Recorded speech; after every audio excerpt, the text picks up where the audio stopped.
Assalamualaikum warahmatullahi wabarakatuh. Bertemu kembali dengan Ibu Syafa. Di pertemuan kali ini kita akan membahas mengenai pertumbuhan dan pembangunan ekonomi. Untuk itu, kita harus bisa membedakan apa sih sebenarnya yang membedakan antara pertumbuhan dan pembangunan ekonomi. Nah, yang pertama, ini ada pertumbuhan ekonomi di mana untuk pertumbuhan ekonomi itu sendiri ini bisa kita artikan sebagai suatu proses perubahan kondisi perekonomian suatu negara secara berkesinambungan menuju keadaan yang lebih baik selama periode tertentu. Dengan demikian, ini pertumbuhan ini biasanya bisa kita lihat akan ada hasilnya. Ini pertumbuhan. Untuk pembangunan, ini merupakan suatu proses yang berkelanjutan berdasarkan rencana-rencana yang terarah. Artinya di pembangunan di sini sudah ada satu rencana-rencana yang pastinya sudah terarah terhadap aspek kehidupan sosial, budaya, politik, ekonomi, dan juga kemasyarakatan. Sehingga kita bisa menyimpulkan bahwa sebenarnya pembangunan ekonomi ini tidak dapat terlepas dari pertumbuhan ekonomi. Selain itu, pembangunan ekonomi ini mendorong pertumbuhan ekonomi. Sebaliknya, untuk pertumbuhan ekonomi ini dapat memperlancar proses pembangunan ekonomi, sehingga keduanya ini saling terkait antara satu dengan yang lain. Ini selanjutnya kita akan membahas mengenai faktor-faktor yang mempengaruhi pertumbuhan ekonomi. Untuk faktor-faktor yang mempengaruhi pertumbuhan ekonomi di sini, ini Bu Syafa merangkum ada 5 faktor. Yang pertama ini pastinya sumber daya manusia. Seperti yang kita ketahui bahwa sumber daya manusia ini merupakan suatu faktor yang penting karena dapat mempengaruhi pertumbuhan ekonomi. Karena adanya sumber daya manusia ini dapat dikatakan merupakan suatu faktor yang penting dalam proses pembangunan. Cepat atau lambatnya proses pembangunan itu sendiri ini tergantung dari sumber daya manusia yang bisa dikatakan sebagai suatu subjek dari pembangunan. Kalau sumber daya manusianya ini berkualitas, pastinya nanti proses pembangunan yang dilakukan di suatu negara ini pasti akan baik, dan nantinya juga berdampak pada pertumbuhan ekonomi juga pasti akan baik. Yang kedua, ini adanya sumber daya alam. Sumber daya alam ini merupakan satu faktor yang tidak kalah penting sebenarnya dibandingkan dengan sumber daya manusia. Karena percuma adanya sumber daya manusia tapi tidak didukung oleh keberadaan sumber daya alam di negara tersebut. Yang ketiga, ini IPTEK. Ilmu pengetahuan dan teknologi. Adanya perkembangan ilmu pengetahuan ini seperti yang kita rasakan pada saat ini sangat pesat sekali.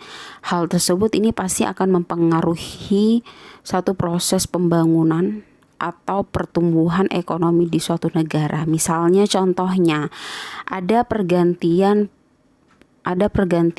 proses produksi yang awalnya hanya dengan tenaga manusia, tapi sekarang sudah digantikan dengan mesin.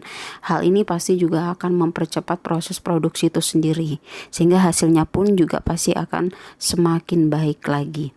Yang keempat, ini ada faktor budaya. Faktor budaya di sini ini akan memberikan dampak terhadap pertumbuhan ekonomi karena memiliki fungsi sebagai pendorong proses pembangunan. Misalnya seperti kerja keras, bersikap jujur, sopan, dan lain sebagainya. Ini merupakan satu hal yang juga ikut berpengaruh pada pertumbuhan ekonomi di suatu negara. Ini yang terakhir, ini sumber daya modal. Sumber daya modal ini pastinya juga sangat dibutuhkan di pertumbuhan ekonomi itu sendiri. Alasannya karena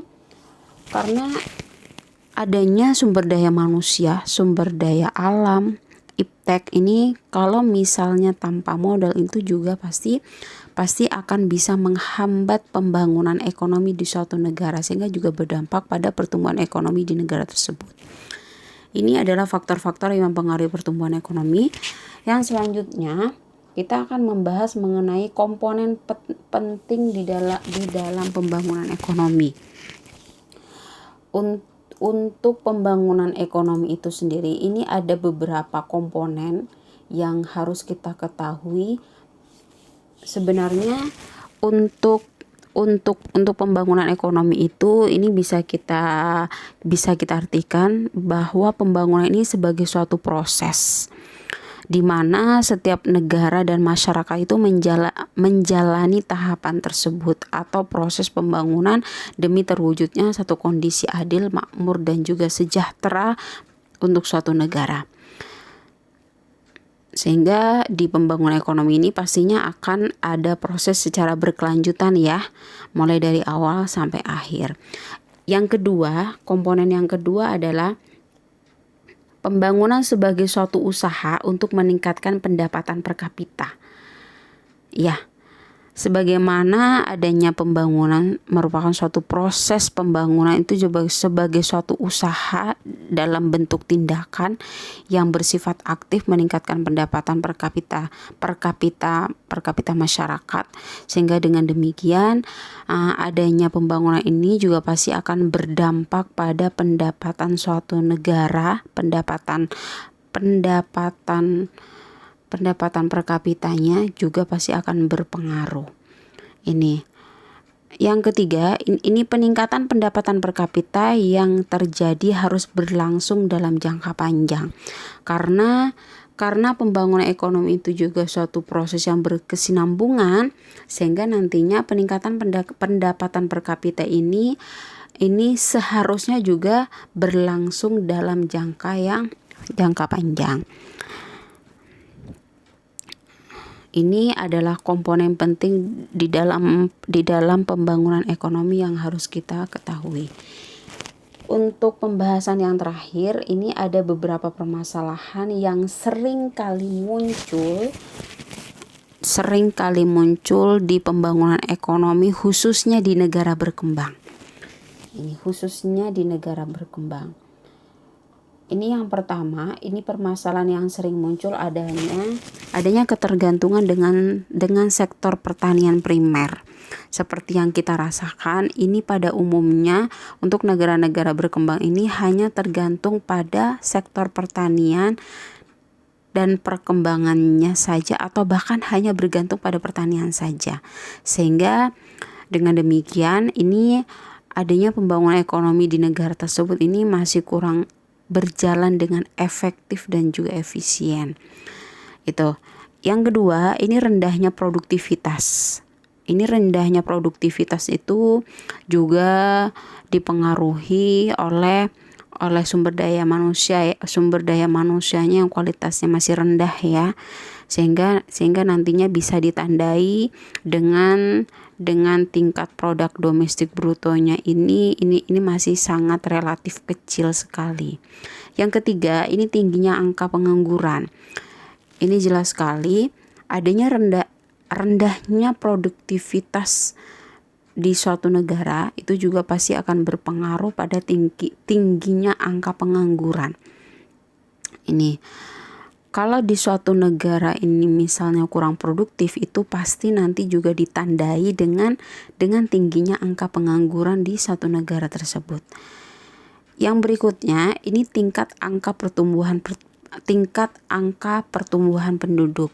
Ini biasanya untuk negara berkembang ini, untuk laju pertumbuhan angkatan kerja ini yang tidak seimbang antara angkatan kerja dengan kesempatan kerja yang ada. Sehingga secara nasional ini bisa dikatakan bahwa perekonomian nasional di satu negara tersebut ini melebihi daya tampung karena angkatan kerjanya itu sangat banyak sekali yang tidak sebanding dengan lapangan pekerjaan yang tersedia. Sedangkan yang kelima, ini rendahnya rendahnya angka tingkat kehidupan. Artinya, selain akibat dari tingginya angka pertumbuhan penduduk di negara berkembang yang jauh lebih banyak daripada negara maju, ini faktor distribusi penduduk yang tidak merata, misalnya jumlah penduduk yang hanya berfokus pada wilayah tertentu saja. Di sini ini menjadi faktor yang menyebabkan terjadinya pendapatan yang tidak merata.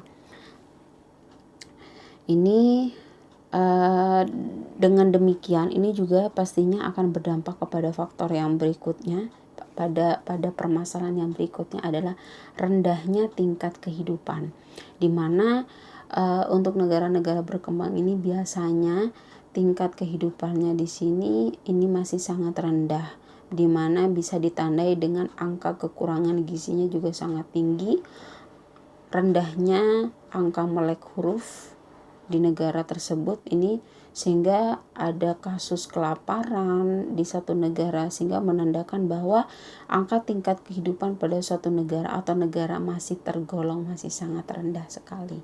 Ini adalah yang bisa Bu Safa bahas di materi pertumbuhan dan pembangunan ekonomi. Selebihnya kalian bisa melengkapi juga dengan literatur-literatur lain yang sekiranya bisa melengkapi apa yang sudah Bu Safa sampaikan. Terima kasih semuanya, selamat pagi. Assalamualaikum warahmatullahi wabarakatuh.